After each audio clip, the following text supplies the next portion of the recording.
Y en nuestro recorrido de la música nacional, les queremos presentar Romance a una tejedora.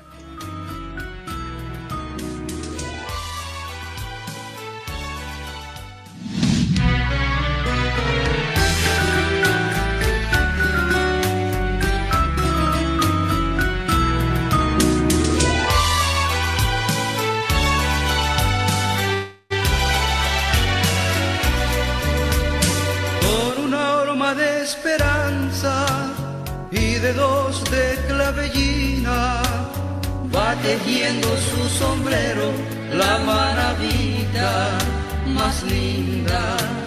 Qué finas que son las hebras, tan finas como ella misma. Hay quien fuera Horacio y Drogo con el canal de su poesía para cantarte en aromas una canción de toquilla.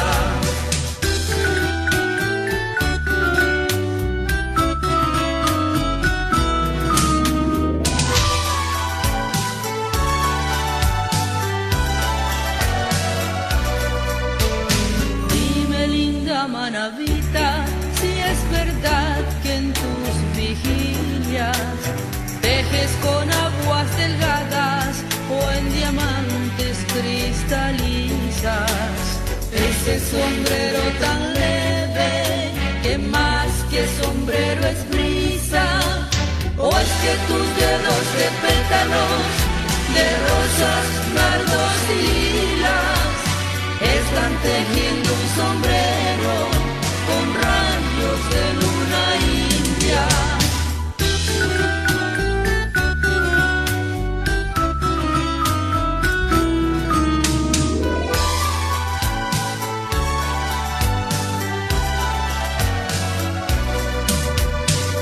Porque haciendo milagros aún mis ojos no te miran en altar de tamarindo entre oro, incienso y mirra.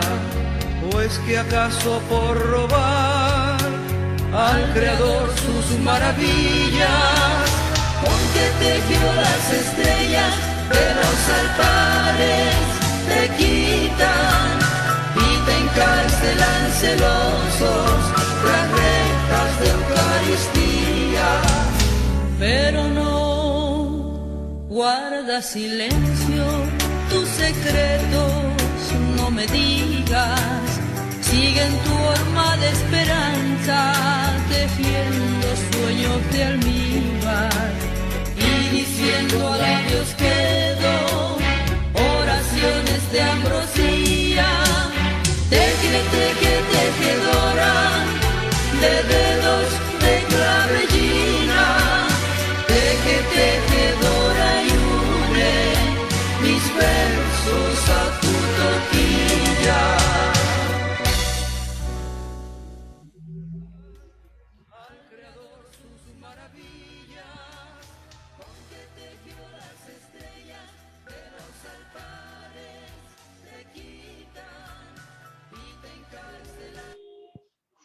Viernes 22 de enero del 2021 y qué grato es poder saludarles, amigos seguidores de la página UNIAN Ecuador, a quienes están en Facebook Live y a quienes están siguiendo a través de la plataforma Zoom. Y qué bueno es iniciar con algo de nuestra cultura, de nuestras campiñas manavitas y ese tema titulado Tejedora Manavita. Qué bueno realmente aquel tiempo en que grabamos aquel video en que no estaban de moda los tapabocas. Cuántas añoranzas por este tiempo. Bienvenidos, qué gusto saludarles. La Dirección de Educación Continua junto a la empresa pública de la Universidad Laica Eloy Alfaro de Manaví les da la más cordial bienvenida a este webinar denominado Prospectiva y Complejidad.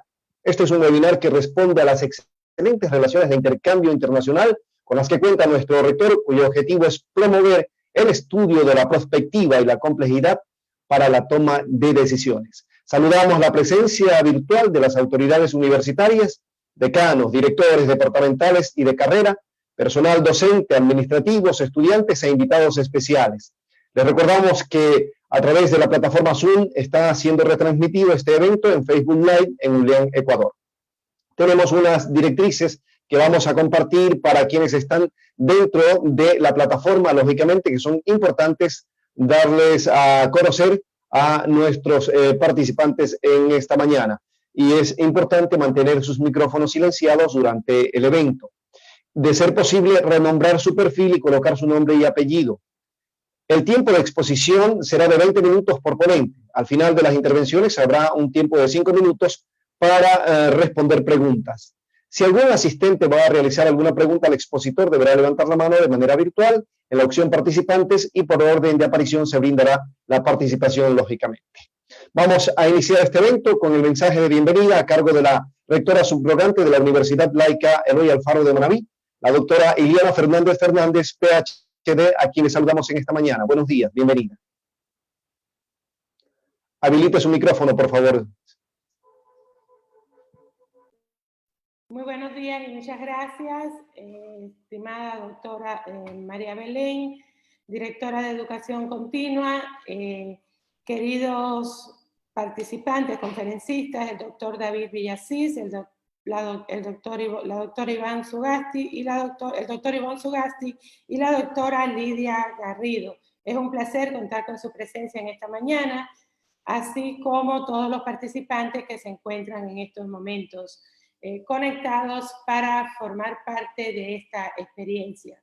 Para nosotros es un honor dirigirnos a ustedes, en primer lugar en nombre de nuestro señor rector, que no ha podido estar presente, desearles muchos éxitos y al mismo tiempo exhortarlos a continuar con estos programas, porque realmente hoy nosotros estamos en un mundo complejo y cada día aumenta esta complejidad y se necesita realmente abordar temas como este porque realmente también nuestro pensamiento es complejo y debemos de ser capaces de ver el desarrollo de la ciencia, el desarrollo de la investigación desde una perspectiva y creo que un tema como este pues realmente permitirá ampliar el bagaje de conocimientos de todos los que están participando.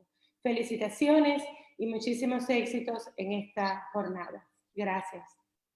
Gracias a usted, la rectora subrogante de la Universidad Laica Eloy Alfaro de Manaví, la doctora Iliana Fernández Fernández, con este mensaje de bienvenida. En esta mañana tenemos la participación de Lidia Garrido Luzardo de Uruguay, con el tema denominado Toma de decisión en contextos de complejidad, incertidumbre y sorpresa. Conozcamos algo de nuestra primera participante en este webinar. Ella es antropóloga social especializada en el cambio social, desarrollo sostenible y resiliencia futurista.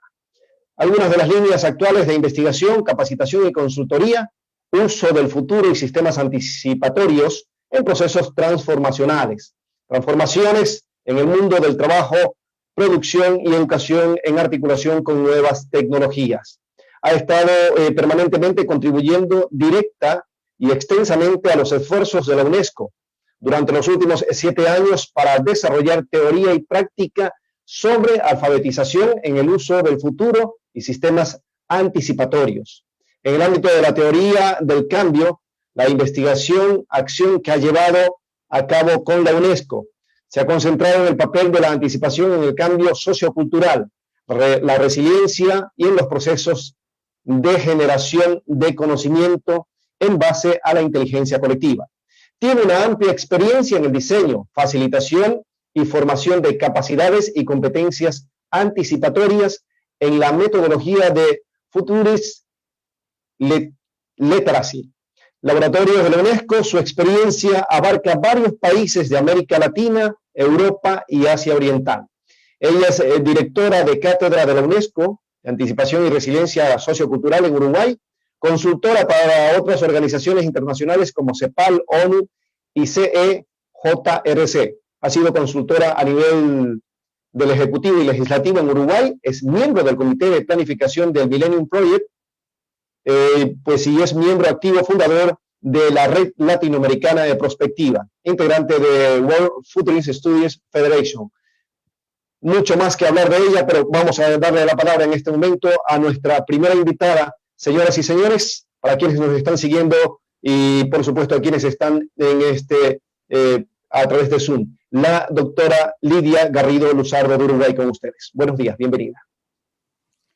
Bueno, muy buenos días a todas y a todos. Muchas gracias por la invitación, muchas gracias David Villasís, muchas gracias a la ULEAM por la invitación, muchas gracias a todos y a todas quienes eligieron y pudieron estar aquí hoy. Un cálido saludo también a mis colegas. Bien, el tema que nos convoca lo podría sintetizar en estas dos palabras, en esta pregunta muy cortita, muy sintética, y que refieren al qué hacer. Y respondernos qué hacer no es generalmente una cuestión simple, sino que, entre otras cosas, lleva implícito la toma de decisión y el futuro. Lleva también implícito la definición y el planteo de problemas y la definición de acciones. Pero en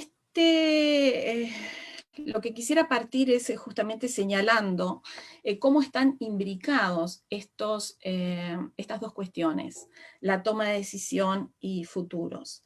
Existen juntos, porque la pregunta ¿qué hacer? Implica colocar una relación directa con el después de ahora, con el futuro. Y es una pregunta básica para todo tomador de decisión.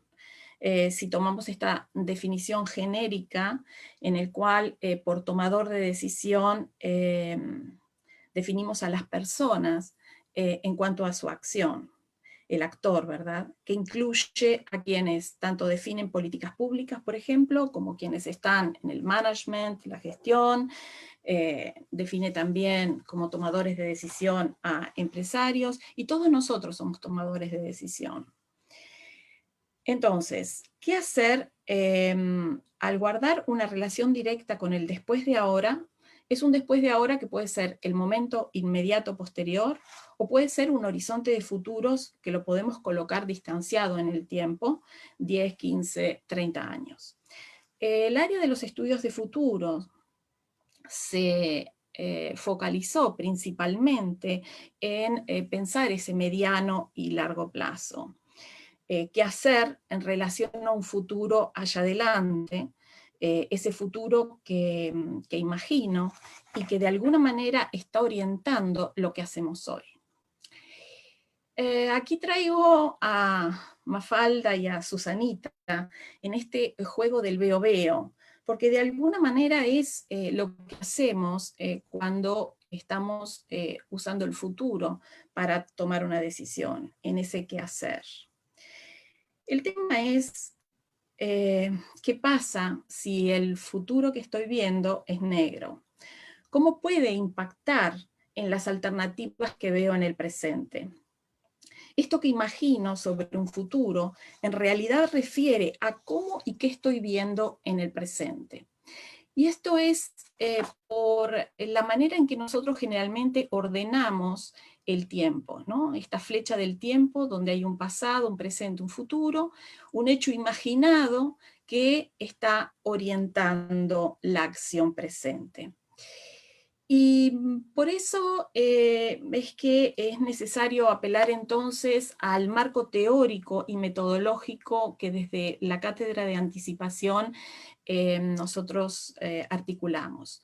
Teoría sobre sistemas anticipatorios, teoría de complejidad y pedagogías de aprendizaje experiencial. En, bueno, lo que en parte se ha dado en llamar disciplina de la anticipación, que se basa justamente sobre sistemas anticipatorios y complejidad, marcos de alfabetización en futuros, que es el brazo, digamos, metodológico, que articula pedagogías del aprendizaje experiencial en la línea de Dewey, Piaget, en laboratorios de futuros para descubrir la novedad. Aquí hay un par de referencias donde ustedes pueden tener alguna idea sobre el enfoque. Bien, pero es importante entonces entrar a reparar qué es lo que estamos entendiendo por futuro. Y aquí es donde se empieza a complejizar, porque en el planteo ya no es un problema epistemológico, sino ontológico, cuando se trata de usar herramientas para generar información sobre el futuro. Es decir, pasamos del plano de lo sustantivo, del plano epistemológico sobre, por ejemplo, el futuro del trabajo, a preguntarnos qué es el futuro. Y en nuestro caso, desde este enfoque, desde el enfoque de alfabetización en futuros, de Future Literacy de la UNESCO, adherimos a que el futuro en sí mismo no existe, es decir, la ontología del futuro es la que define la manera en cómo nosotros nos vamos a parar a usar el futuro en la toma de decisión.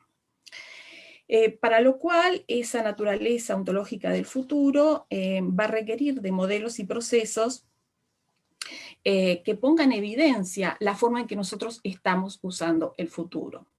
Y lo usamos de manera cotidiana, principalmente de dos formas: a través de nuestra imaginación, aquello que imaginamos como futuro, y a través de la acción anticipada. Y esto entonces es el foco que nosotros tendremos en esta presentación. A partir de esta primera definición, consideramos que hay distintos usos del futuro, distintos sistemas y modelos y supuestos anticipatorios que influyen en el qué y cómo vemos el presente. Esto se vincula entonces a estas imágenes que traía de Susanita y Mafalda jugando al Veo Veo, y a esta forma en que nosotros generalmente organizamos el tiempo. Y cómo esos imaginarios, entonces ese uso de futuro, inciden en la manera en que nosotros vemos el presente. Entonces tengan en cuenta que aquí hay ya una pequeña inversión. Es el uso del futuro para poder entonces entender y ver el presente. En contextos de complejidad, de incertidumbre y sorpresa del mundo en el cual vivimos, agregamos entonces otro nivel de complejidades. Ontologías diversas, distintos tipos de causalidad que están operando, no únicamente múltiples causalidades, sino distintos tipos, ontologías de causalidad, lineales, no lineales sobre todo, y que van a propiciar distintos tipos de fenómenos, como los fenómenos emergentes, por ejemplo. Atractores múltiples, puntos de inflexión, los famosos tipping points, que llevan a otras fases y a fases inestables. Trayectorias abiertas, hay multiplicidad de problemáticas que se entrelazan con diversas maneras de ver y de entender, una multiplicidad de agencias, de diversos actores, con múltiples intereses, con distribución diferencial, diferente de recursos y de poder, donde todo esto acrecienta la incertidumbre por la indeterminación inherente a las interacciones no lineales colectivas.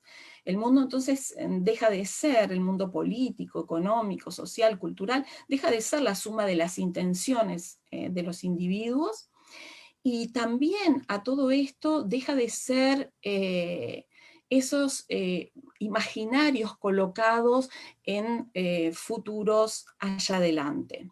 Entonces, los contextos de incertidumbre, esos no conocidos, que se presentan en la forma de sorpresa, la ambigüedad, la novedad permanente, la impredecibilidad, es característica del contexto en el cual estamos. Por lo cual, desde este enfoque, nosotros usamos el futuro para ver el presente de manera diferente y para dar sentido a lo emergente, aquello que es parte de nuestra realidad cotidiana y que en ese ver diferente podemos descubrir también alternativas distintas. Es decir, y volviendo a la imagen presentada del juego entre Mafalda y Susanita, entrar a ver una paleta de colores que nos permita diversificar las opciones y las alternativas que tenemos en el presente, y que generalmente por los procesos y los sistemas anticipatorios que utilizamos tienden a ser una repetición de un más de lo mismo. Y como estaba argumentando, si nosotros imaginamos esos futuros a partir de un más de lo mismo, vamos a estar reproduciendo ese más de lo mismo. El aspecto que nosotros entonces vamos a trabajar tiene que ver con la anticipación en el nivel ontológico de los sistemas, procesos y modelos anticipatorios, donde podemos encontrar las claves para un uso más eficaz del futuro. Y aquí pasa a tener relevancia la base teórica a la cual hacía referencia, referida al trabajo seminal de Robert Rosen. Robert Rosen fue un biólogo matemático, discípulo de Rashevsky. Rashevsky fue el fundador de la biología relacional y puede ser considerado uno de los padres del conexionismo. En este campo se destaca también la base para los estudios de redes neuronales a partir de modelos matemáticos de representación. Como viñeta al margen, no menor en cuanto al enfoque, pero que por razones de tiempo y de propósito en esta presentación no podemos abordar, solo comentar que Robert Rosen discrepaba del abordaje sobre redes neuronales de von Neumann por considerar que hay un principio de impredicabilidad que hace que toda información no pueda ser computada.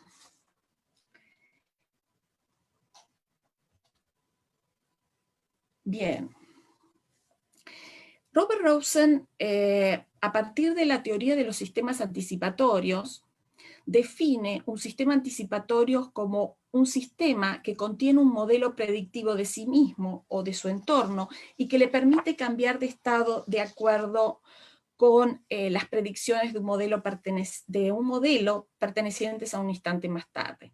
Es decir, la vida, cuando él se plantea qué es lo que es, cuál es la característica definitoria de la vida, es que hace todo este desarrollo sobre sistemas anticipatorios.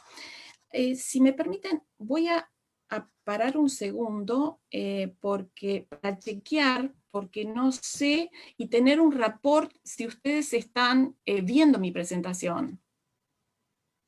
¿Me pueden confirmar, por favor? ¿Hola? César, ¿me pueden confirmar? No sé si los demás compañeros puedan estar viendo, estimada Lidia, su presentación en vista que yo estoy conectado directamente. No se ve la presentación, pero sí puede pedir. No se ve la presentación, estimada Lidia. No se ve. Bueno, entonces, y qué pena que no me avisaron. Sí tenía algunos mensajes por WhatsApp. Lo que pasa es que... Ahí recién está empezando a compartir. ¿Ahora sí? Ahora sí está compartiendo, Lidia. Pero a ver si yo voy a pantalla completa. ¿Ahí la están viendo? Sí, lo estamos viendo perfectamente. ¿Ahí lo están viendo? ¿Sí? ¿Sí? ¿Qué hacer? Toma de decisión futuro, dice. Bien, y aquí ven a Mafalda y a Susanita. Entonces... sí, por eso, sí, ahí está, perfecto. Ok, bueno, disculpen. Tranquila, siga Entonces, nomás, bueno, adelante. a eso es lo que me estaba refiriendo. Esta es la línea del tiempo, paso rapidito de lo que venía hablando. Entonces tenemos un hecho imaginado que está colocado en un horizonte futuro, que como decíamos, tiene un valor de orientador de sentido de la configuración presente. Esta es la base teórica y metodológica del enfoque. El futuro en sí mismo, decíamos, no existe, sin embargo lo usamos como imaginación y anticipación, y para eso es importante, de acuerdo a nuestro enfoque, distinguir los distintos modelos supuestos anticipatorios que influyen en qué y cómo vemos el presente. Bueno, las características de complejidad, y por lo tanto este enfoque, el énfasis que hace entonces, y que es el aporte al conocimiento sobre el uso del futuro y el área de los estudios de futuros, es cómo nuestros imaginarios tienen incidencia en la forma en que nosotros vemos el presente. Entonces, si nosotros trabajamos identificando los supuestos y los sistemas anticipatorios, los modelos que están por debajo, tenemos mayor posibilidad entonces de ampliar nuestra forma de estar viendo el presente. Y esta es la inversión a la cual hacía referencia. Entonces, cuando nosotros hablamos de anticipación, a lo que nos estamos refiriendo es al nivel ontológico de los sistemas, procesos y modelos anticipatorios, donde podemos encontrar las claves para un uso más eficaz del futuro. Hacía referencia a este trabajo de Robert Rosen sobre teoría de sistemas anticipatorios. Es un estudio seminal basado en procesos biológicos, pero que luego él extiende a los sistemas sociales, a pedido justamente de un think tank muy importante, un centro en Washington, que le pide, bueno, cómo se podía aplicar la teoría de sistemas anticipatorios a los procesos de toma de decisión en temáticas sociales. Aquí estaba presentando el modelo al cual de sistemas anticipatorios al cual hacía referencia Rosen. Es un modelo que iría como en dos tiempos, donde hay un modelo a su vez interno, que de acuerdo a los efectores ajusta ese modelo y ajusta a todo el sistema, de ahí el carácter predictivo que tiene. Entonces, ¿por qué esto es importante? Porque en la medida en que nosotros mejoremos nuestros modelos anticipatorios, nuestros supuestos anticipatorios, cambia la calidad en el uso del futuro. Y esto además, ¿por qué es clave?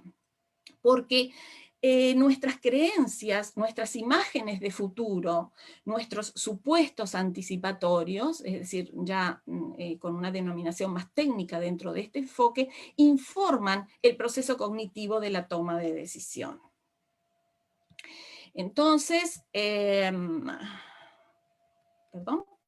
El futuro, entendido de esta manera, juega un papel clave, generativo y performático en el presente. Nuevamente, el énfasis está en el presente, en abrir esa caja negra de los procesos cognitivos que informan la toma de decisión. Entonces aquí vemos cómo el hilo de lo que vengo presentando va conectando ese qué hacer, la toma de decisión, con el futuro, con lo que es prospectiva y con lo que es el contexto de complejidad en el cual estamos, de indeterminación inherente a las interacciones no colectivas, a las interacciones no lineales colectivas, y que también tiene que ver a su vez con las dinámicas complejas de los fenómenos. Entonces, aquí sería tomar este modelo de Rosen y unirlo a esta forma que tenemos de imaginar desde una linealidad.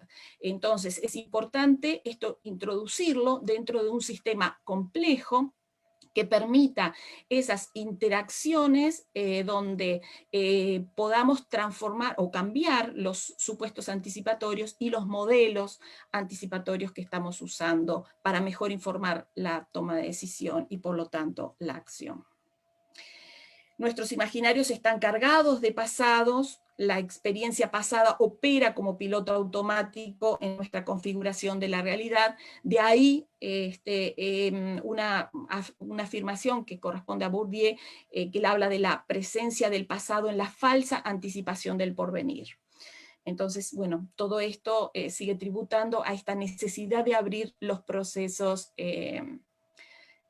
cognitivos por los cuales nosotros hacemos un uso efectivo del futuro en el presente. Es salirnos entonces de los conocidos, de lo conocido conocido, o de conocidos no conocidos, y entrar más en los espacios de lo no conocido, que en definitiva es en donde avanza, o donde avanza la ciencia del conocimiento. Para eso nosotros hemos desarrollado un marco general conceptual heurístico para identificar y trabajar con el componente anticipatorio. Voy a mencionar los títulos de las distintas dimensiones, podríamos llamarle así, y de los vectores que hemos elegido. Entonces, un aspecto clave es la identificación de los paradigmas, ¿no? Es decir, desde dónde nosotros estamos definiendo los problemas. Los paradigmas son los marcos generales que se usan para dar sentido a la realidad, esa realidad en la cual nosotros estamos, y los objetos dentro de ella.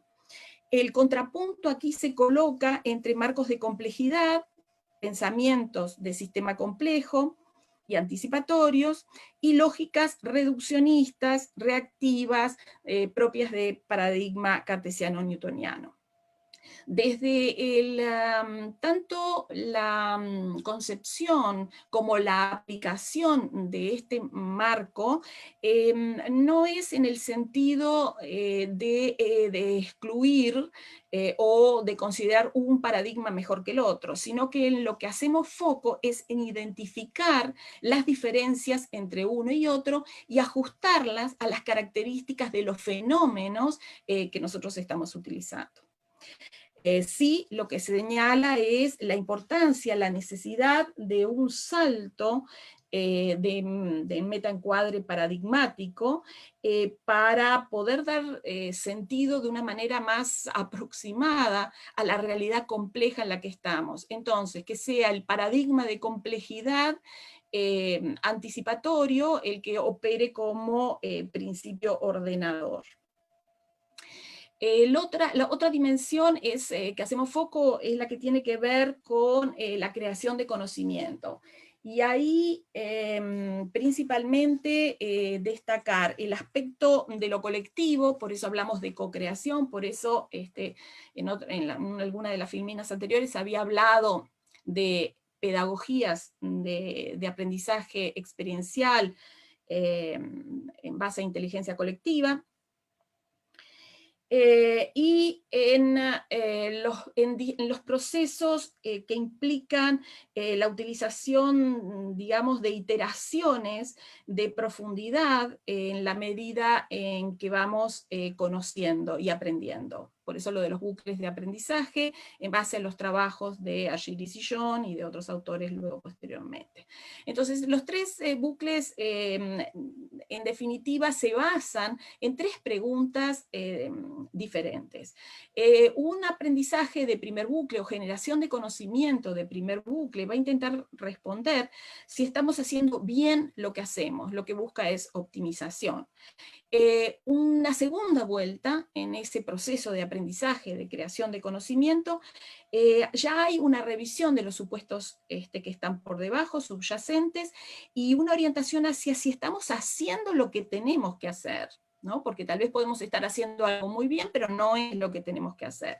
Y en un tercer bucle ya hay una conexión de qué estamos haciendo, ¿no? El nivel ontológico también de ese qué con el para qué. Y ahí implica implica ir más allá de ese problema o de ese tema y pasar a verlo de manera sistémica, y si es necesario, a ver el cambio de los parámetros sistémicos. Esto tiene mucha relación con la utilización y la articulación, ustedes verán, de paradigmas simples y paradigma de complejidad. Entonces, aprendizaje primer bucle se puede circunscribir dentro de un paradigma simple. Ya para aprendizajes de segundo y tercer bucle es necesario ampliarse hacia paradigmas de complejidad. Una tercera dimensión tiene que ver con el uso del futuro como anticipación para el futuro, es decir, lo que distinguimos es la anticipación para o teniendo como foco ese mañana, es decir, son futuros imaginados que orientan la acción hacia algo allá adelante, ¿no? Frente a lo cual consideramos que podemos prepararnos y alcanzar, evitar, planificar. De la anticipación para lo emergente, que lo que busca es dar sentido a lo nuevo, a la novedad, abraza la incertidumbre, es decir, la búsqueda no es la reducción de incertidumbre, porque la incertidumbre es o no es, y se contextúa en la indeterminación. Por supuesto que también en esto hay una base filosófica en cuanto a ese abrazar la incertidumbre y la indeterminación como base para la libertad. En cuanto a sistemas anticipatorios, estos están relacionados con, como les decía, en cuanto a esa gráfica de modelo que veíamos, a distintos tipos de usos de futuro. Es decir, cada una de estas dimensiones están relacionadas unas con las otras, y aquí también lo importante es distinguir si los sistemas anticipatorios que necesitamos de acuerdo al tema y al propósito que tengamos tienen que ver con la necesidad o están orientados hacia la preparación, si están orientados, si lo que buscamos es planificación, o si se trata de la necesidad de dar sentido a la novedad, a lo emergente. Y a su vez, esto se correlaciona con esta otra dimensión que tiene que ver con sistemas de información que usan el futuro, distinguiendo aquellos que remiten a extrapolaciones, es decir, a proyecciones hacia el futuro, con pronóstico, con foresight y con sistemas estratégicos anticipatorios. Es decir, cada uno de ellos hace un uso distinto de futuro y de sistemas anticipatorios. Y una última dimensión que tiene que ver entonces con las estrategias para el cambio, diferenciando aquellas estrategias de cambio endógeno que de alguna manera es una búsqueda de continuidad, de modificación, de adaptación, transición y de transformación, que entonces lo que busca es una disrupción, ¿no? Ya es articulación entre continuidad y no continuidad. A su vez con articulaciones con otros componentes. Simplemente voy a pasar muy rápido porque seguramente ya estoy pasada de tiempo. A su vez, para cada una de estas dimensiones, lo que identificamos son aspectos claves para poder identificar, digamos, a qué tipo de paradigmas en este caso corresponden, cómo es dentro de paradigmas reactivos simples y cómo es en este caso, por ejemplo, las relaciones causa-efecto en los paradigmas anticipatorios complejos. A su vez, esta diferenciación nos permite identificar en territorio, es decir, o identificar en laboratorio, en procesos de investigación y de co-creación, si están condiciones de atributos, por ejemplo, referidos a paradigmas de complejidad. Bueno, lo mismo con la dimensión de aprendizaje colectivo, de generación de conocimiento, los tres bucles respecto a aspectos claves, como puede ser la reflexión sobre supuestos subyacentes, el tipo de cambio en el aprendizaje, las diferencias, ¿no?, entre cada uno de los bucles. De la misma forma, una serie de condiciones de atributos que pueden orientarnos si hay condiciones de capacidad y acción anticipatorias aplicadas. Con respecto a la dimensión de uso del futuro, lo mismo. También para los sistemas anticipatorios, es decir, poder diferenciar cuáles son los supuestos que están por debajo de la preparación, cuáles están por debajo de la planificación y cuáles por debajo de la experimentación. Como ustedes pueden ver, son cualitativamente diferentes. Aquí lo que estamos haciendo es una articulación de dimensiones ontológicas, de tipos de futuros, de tipos de sistemas anticipatorios con acciones que tienen que ver con más epistemológicas, ¿no? Es decir, de creación de conocimiento. Esto se relaciona con el tipo de herramientas, entonces, que tenemos que usar, de acuerdo a el contexto, nuevamente, de acuerdo a las características del fenómeno, de acuerdo al propósito que tengamos. Y aquí cerrando, vinculándolo con qué queremos hacer. Si nuestro mayor énfasis está en discontinuidad o en continuidad, entonces más orientado a la planificación o más orientado a la experimentación. Y 4 tipos de estrategias, podríamos decir, diferenciadas, que nos orientan sobre esa respuesta entonces al qué hacer. Es diferente, digamos, en el sentido del tipo de cambio, de la cualidad ahí de cambio, el cambio endógeno a través, como decía, de reformas que de alguna manera se buscan soluciones y mantenimiento de los sistemas existentes y que inherentemente es reactivo, en el otro extremo, a procesos de transformación donde lo que buscan es la novedad radical y digamos, ir hacia procesos que son estructural y funcionalmente distintos. Nuevamente, los atributos, que estos atributos, de acuerdo al tipo de investigación, diseño de investigación que se haga, pueden entrarse algún tipo de descriptores que ayuden a comprender mejor las capacidades anticipatorias aplicadas que pueden estar respecto a ese contexto, a ese problema y al propósito que se tenga.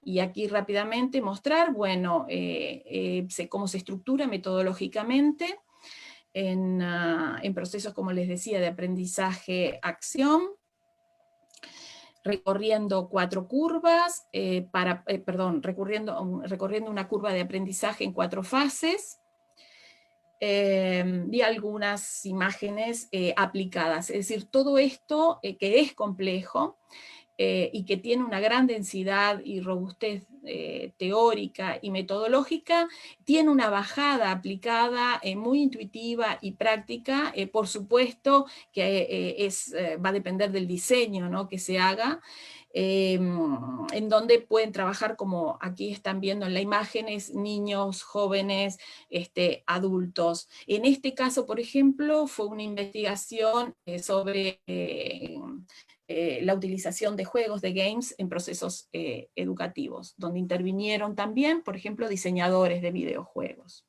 Estamos con el tiempo, estimada Lidia. Ok, ya estoy terminando. Ejemplos con comunidades de práctica para procesos transformacionales en el sistema educativo. Co-creación. Esto es trabajando con empresarias. Muy bien, bueno. Muchas gracias. Y disculpen entonces al principio de que yo estaba viendo en mi pantalla la presentación, pero bueno, ustedes no la tenían. Bueno, cualquier cosa, ahí tienen mis datos y estoy a disposición.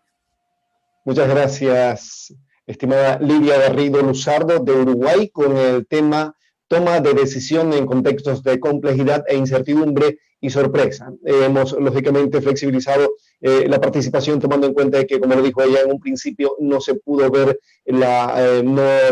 pudimos ver cuando ella compartió pantalla, y lógicamente por ello, pues, algunos minutos más. Estimada Lidia, pedimos disculpas, lógicamente, también por tener que interrumpirte, pero entenderás que son 20 minutos para cada participante, y por ello hemos tenido que hacerlo. Gracias, excelente participación. Gracias a usted, y muy buena la participación, estimada Lidia. Ahora, seguidamente tenemos la intervención de David Villasís, de nuestro querido Ecuador. el tema los problemas de la gestión estratégica en organizaciones complejas.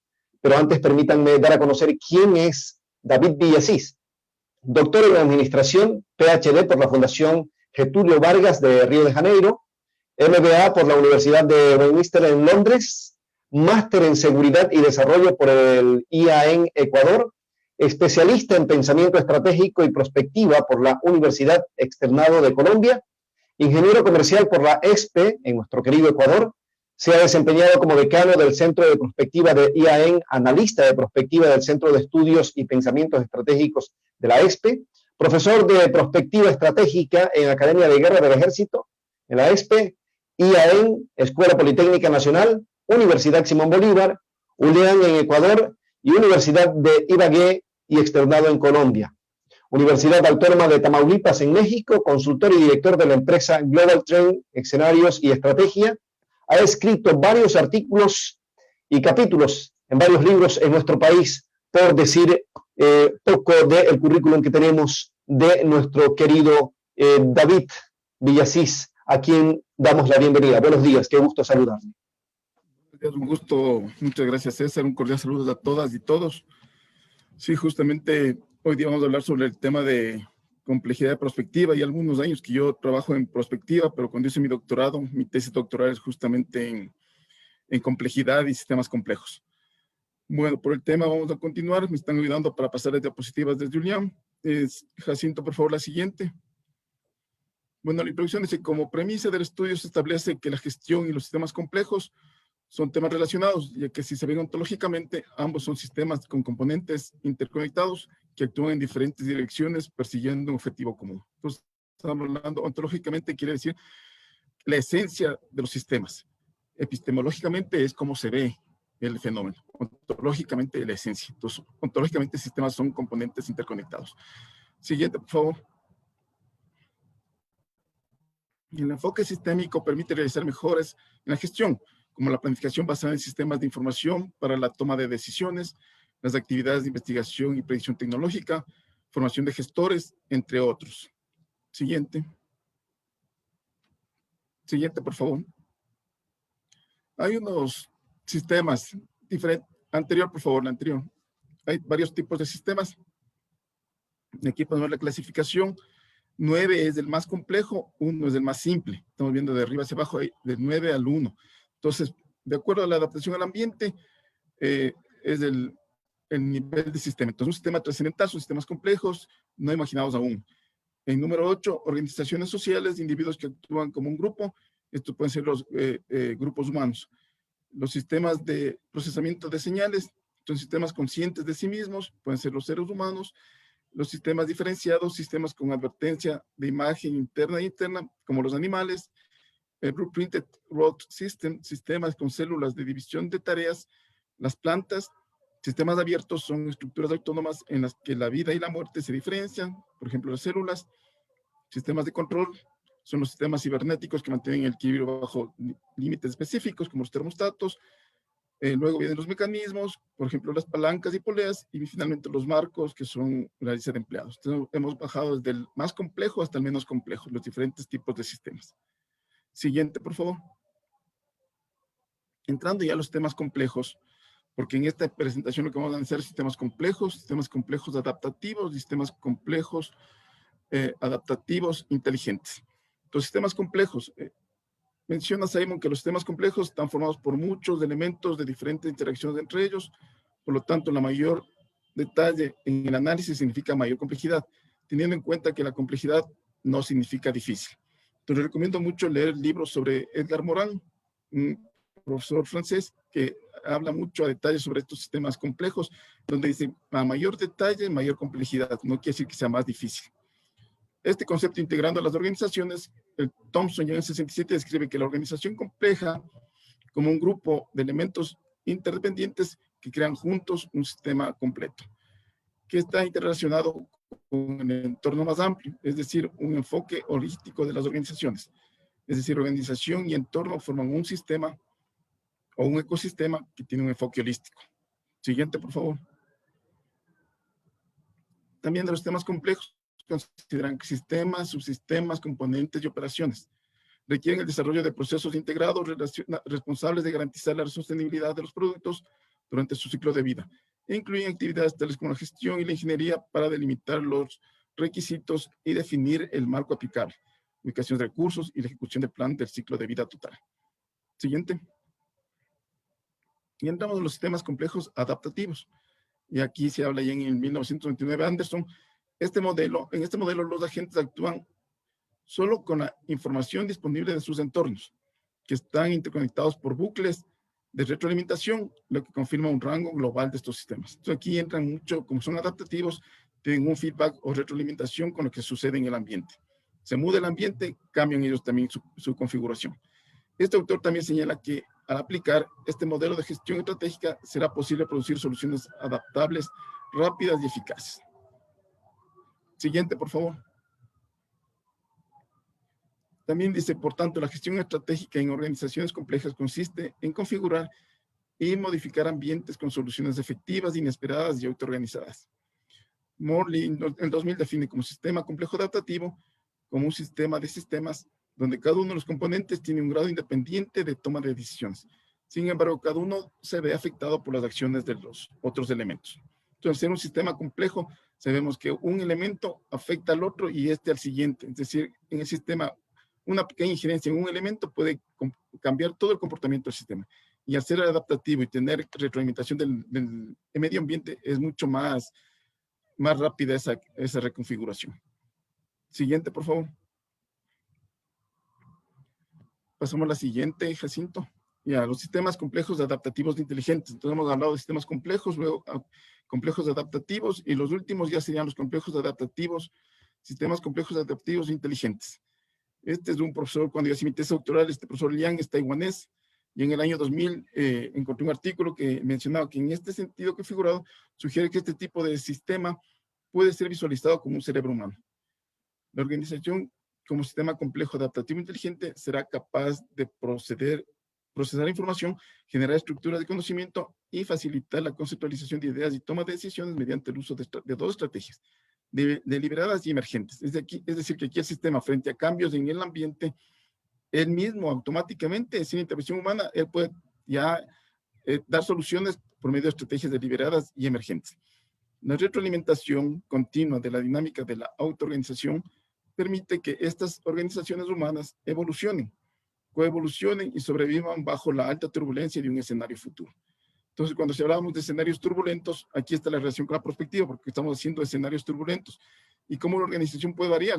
Si de pronto se presentan escenarios catastróficos, cisne negro, como yo que sé, una pandemia, de pronto un terremoto, tal vez puede haber una crisis social. Entonces, la organización tiene que estar capacitada con un sistema adaptativo inteligente capaz de poder adaptarse a los nuevos escenarios y no sucumbir. Así se mantiene sostenible en el tiempo. Siguiente, por favor. Ya la metodología que utilicé para esta investigación, en este estudio se basa en datos obtenidos desde la revisión de la literatura, todos los que eran artículos científicos, preferiblemente todos eran en inglés, y las entrevistas en profundidad que se realizó los gerentes del sector energético brasileño. Tuve que ir a entrevistar a gente de la Petrobras, gente de Furnas, gente de Electronuclear y otras empresas de energía brasileñas. Principalmente se tomó a los gerentes general, gerente de planificación y también al gerente de operaciones. La muestra fue teórica, por lo tanto, la selección de los gestores, las preguntas de la entrevista fueron teoría fundamentada con el apoyo de software TI. Entonces, en el enfoque cualitativo se utilizó el software Atlas TI. Siguiente, por favor. Los resultados de investigación dice, con base en la investigación empírica de los gestores o administradores del sector energético brasileño, se pudieron detectar 10 categorías utilizando y son relacionadas con los complejos. Que son importantes desde el punto de vista del gestor. Entonces, me quiero ver cómo relacionar los temas complejos con la memoria. Tenían cientos de hojas, cientos de, ya cuando se escribía, ¿no? Se pasaba de la entrevista es una herramienta con técnicas de tratamiento de datos en gran cantidad. Y los resultados son los siguientes. Siguiente, por favor.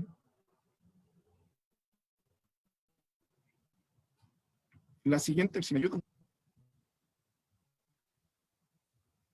Jacinto, la siguiente, por favor. Vemos si se... Listo, los resultados de la investigación. Como tenemos, son 10 elementos que salieron de la investigación. El primero es visión sistémica. Pues hablamos que la organización tiene que tener visión sistémica. Cuando hablamos de complejidad y adaptación al ambiente, tienen que tener, pero dentro de esta categoría había subcategorías que nos permitió obtener el ATSTI. Entonces, estos elementos que estaban dentro de esta categoría son redes de valor agregado, visión holística, enlace ambiental, alineación total entre estrategias corporativas y políticas gubernamentales y características de la turbulencia. La segunda categoría de todo este conglomerado de información que nos dieron las entrevistas eran mecanismos de retroalimentación. Entonces, los mecanismos de retroalimentación facilitan la adaptación. Por ejemplo, la reproducción del conocimiento se logra a través de la retroalimentación de los nuevos conocimientos adquiridos por la organización, y no construir uno. Es decir, aquí estamos, se llama teoría fundamental porque estamos generando información en vacías. Esto salió de la entrevista. No está en un libro, no me inventé yo, sino que eran simplemente de la entrevista y tanto con la teoría fundamentada como el Atlas TI, se pudo obtener esta información. La siguiente, por favor. La siguiente diapositiva. Ya, la tercera categoría fue la velocidad de aprendizaje. Era clave la velocidad de aprendizaje de las organizaciones, especialmente cuando se tiene que adaptar a un entorno cambiante, es necesario que tenga mayor velocidad de aprendizaje. Entonces, la velocidad de aprendizaje considera el proceso de aprender basado en objetivos, aprendizaje práctico, aprendizaje en tiempo real, ciclos de aprendizaje, participación de los becarios en el proceso de aprendizaje individual, como agentes de transformación y transferencia del conocimiento. Perdón. Desde el punto, ya en la cuarta categoría fue la cultura organizacional adaptativa. Estamos hablando de la cultura de la organización, pero hablamos que tiene que ser adaptativa. Entonces, desde el punto de vista de los gerentes, esta categoría se encuentra constituida por la configuración de un clima organizacional adecuado. Los individuos hiperactivos, la adaptabilidad, la confianza en recursos humanos, la superación de las barreras culturales, los objetivos y valores corporativos claros y las percepciones de los clientes. Todos estos elementos salieron dentro de la cultura organizacional, que para ser adaptativa tenemos también que considerar las percepciones de los clientes. La siguiente, por favor. La quinta categoría que salió en investigación es nivel de liderazgo. Esta categoría está relacionada con percepciones como delegación del poder, centros de entrenamiento, liderazgo y movilización, el adoctrinamiento de un modelo requiere de un líder carismático que debe convencer a los seguidores de los beneficios de la transformación. Justamente aquí hablé yo que son las represas hidroeléctricas y me hablaba que esta palabra de adoctrinamiento es clave porque necesita que para los nuevos cambios, transformaciones, que el líder sea carismático. Entonces ya no es tanto un líder un liderazgo tipo militar, sino más es carismático, más es de amistad. Entonces esto fue la palabra que me llamó la atención porque la verdad que era como adoctrinar a los subalternos. La siguiente categoría es nivel de memoria del sistema. Hablamos de la memoria del sistema. Entonces, la memoria está compuesta por la generación de conocimientos y la accesibilidad a la página web. Decíamos que en la página web ahí está la información, entonces tenemos que ir actualizando esa información, que esa sería la memoria del sistema. La rapidez de una toma de decisiones adecuada dependerá del conocimiento acumulado en la memoria de la organización, que se produce a partir de experiencias pasadas y se transfiere al sistema organizativo. La siguiente, por favor. 7, la La séptima categoría es la adaptación a la cultura organizacional. Es clave esto diferenciar porque antes vimos la cultura organizacional. Ahora estamos hablando de la cultura nacional, es decir, la cultura del país, en este caso Ecuador. Esto se hizo para en la investigación se hizo en Brasil, pero Hofstede es un profesor que analizó esto de las culturas a nivel mundial. Él trabajaba en IBM, hizo encuestas, miles de encuestas en varios países, me parece que son 120 países, y trató de agrupar por regiones del mundo los tipos de culturas. Entonces nosotros tenemos la cultura latinoamericana y dio unas características para el tipo de cultura o manejo de personal en una cultura relacionada con las características culturales de la población de un país. Por ejemplo, la flexibilidad, la tolerancia, el optimismo y el interés en el aprendizaje. Son algunas de las características de la adaptación al cambio. Entonces, clave también qué tipo de liderazgo utilizar en qué tipo de cultura nacional. La octava categoría es proceso de transformación. Esta categoría abarca dos conceptos, la cartera empresarial y los nuevos modelos de negocio. La primera es crítica para el acompañamiento en el proceso de transformación. Entonces, cartera empresarial son los proyectos o productos que está vendiendo y se tienen que adaptar al entorno. Como que ahora por la pandemia tendremos que nosotros empezar a producir productos relacionados o servicios para una situación de pandemia y post-pandemia. Siguiente, por favor. Ya vienen las dos últimas categorías.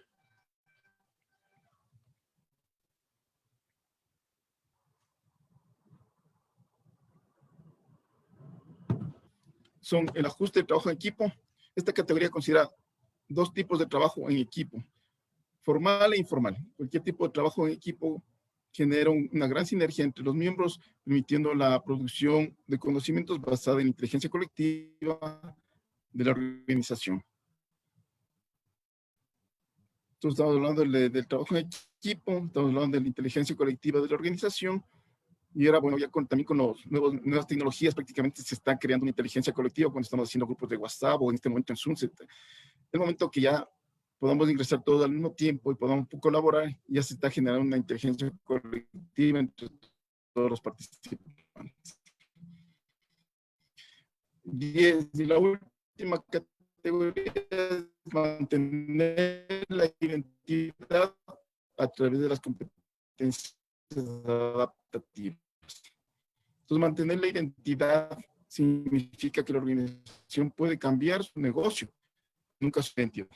¿Qué identidad es la razón de existencia de la empresa? Entonces, la identidad debe ser mantenida incluso bajo escenarios turbulentos como indicador de capacidad de sostenibilidad.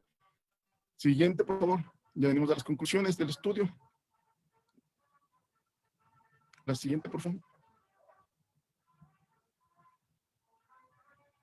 Y eran las conclusiones.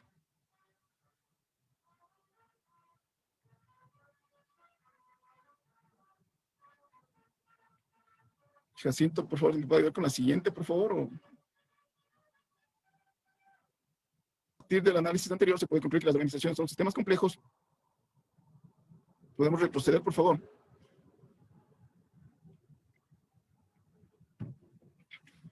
Son sistemas complejos ya que están compuestos por diferentes elementos dinámicos interrelacionados entre sí con un comportamiento emergente.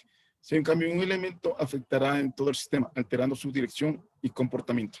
Es lo que le dará que ontológicamente la organización es un sistema complejo porque son varios elementos que están relacionados y persiguen un objetivo común. Siguiente, por favor. Dice, justo a partir de los resultados de la investigación empírica sobre los gestores del sector energético brasileño, se pueden concluir que los sistemas complejos de la gestión deben incluir los aspectos siguientes. Son los 10 que hemos visto, ¿no? Desde la visión sistémica hasta mantener identidad a través de competencias adaptativas. Esta información salió de las entrevistas y de las investigaciones que yo hice durante los 4 años de doctorado. Esto no es generado a partir de un libro o de artículos, sino que se generó a partir de la investigación, de las entrevistas y revisión de libros. Se ingresó todo al Atlas TI, se fue filtrando por categorías y salieron estas 10 categorías. Y dentro de esas 10 categorías o familias se fueron identificando los elementos que leí anteriormente. Entonces, por eso se llama teoría fundamentada, porque se construye una nueva teoría. A nivel doctoral se busca generar nuevo conocimiento, nueva teoría, no repetir lo que ya está en libros o artículos. Muchas gracias. Siguiente, por favor, ya faltan 2 diapositivas, me parece, para terminar. Sistemas complejos de gestión deben contemplar no solo los componentes interconectados, internos y externos de las relaciones dinámicas no lineales. Recordemos que estos temas son complejos, no son relaciones lineales. Y además de saber que siempre con el entorno debe haber feedback o retroalimentación, la organización con el entorno que forman ecosistemas, pero también no se debe olvidar que es necesario las habilidades gerenciales, la cultura nacional y organizacional, y el recurso más importante, las personas que trabajan en la organización, así como la adaptabilidad organizacional al medio ambiente. En el momento que estamos diseñando un modelo adaptativo, inteligente, pero manejando personal, es muy difícil nosotros que podamos programar a las personas que reaccionen de una forma específica frente a un escenario específico. Por eso es importante que a pesar que son sistemas complejos, adaptativos e inteligentes, también tenemos que saber tener el personal entrenado, capacitado y orientado o adoctrinado para saber cómo reaccionar en diferentes escenarios. Por eso cuando se habla de prospectiva, se hace un espectro de escenarios, desde los optimistas, pesimistas, tendenciales, hasta los escenarios cisnes negros, que son ya catastróficos o de alto impacto. Y la última, me parece que es la siguiente, por favor, la siguiente diapositiva. Dice, analizar la gestión y los sistemas complejos, el siguiente paso es modelar sistemas gerenciales capaces de adaptación ambiental. Entonces estamos hablando ya el modelaje organizacional es diferente, ya de pronto no va a ser piramidal, ya no va a ser en forma de pirámide, sino tendría que ser un sistema organizacional que se adapte al entorno, que sea adaptativo. Entonces, por ejemplo, digo, en situaciones turbulentas, el modelo de red es capaz de reconocer rápidamente las fluctuaciones en el ambiente y producir comportamientos flexibles en respuesta. Este es un ejemplo que puede ser un modelo en red. Hay otros modelos organizacionales que se pueden aplicar o diseñar nuevos modelos. Siguiente, por favor. Y por último, esto estoy proponiendo como para alguien que quiera hacer investigación, porque yo en mi investigación ya, con lo que alcancé, definí estas categorías de un sistema complejo para que se adapte a la organización. Pero decía yo que también los modelos de estructura organizacional capaces de identificar situaciones de alta incertidumbre, como cuando hay desarrollo económico asimétrico, cuando hay nuevas fuentes de energía y entornos políticos volátiles, por ejemplo, se deben considerar en futuros estudios de investigación. Tal vez la investigación sería ver qué empresa o qué modelo organizacional tendría que tener para que, a pesar de que haya entornos políticos volátiles, que haya nuevas fuentes de energía, hay un desarrollo económico asimétrico a nivel mundial y a nivel regional, ¿cómo hacer que el modelo empresarial o el modelo organizacional, a pesar de todas estas situaciones, se